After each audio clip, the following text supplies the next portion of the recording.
මිනිස්සුන්ට කාලෙකින් හම්බෙච්ච මේ ජීවිතේ අපි දන්නවද මැරිලා ගිහින් කොහෙ උපදීද කියලා.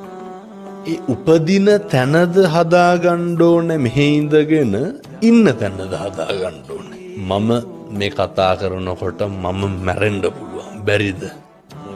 මොනවාද මේකේ වෙන්නේ නැත්තේ?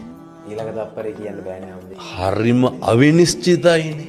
මිනිස්සුන්ගේ හැඟීම් ප්‍රකාශ කරන්න උපයෝගී කරගන්න පිටස්තර පුද්ගලයෝ නැද්ද? දැන් කේන්තිය ආපුහම කේන්තිය ඇති වෙන්නේ කොහෙද? කේන්තිය මට තරහ යන්නේ මේ මගේ ක්‍රියාවලිය තුලනේ. තේරුම් ගන්න පුළුවන් නම් මිනිස්සුන්ට ඒ ඇති වෙන කේන්තිය මම තුලින්ම නැති කරන්න ඕන කියලා.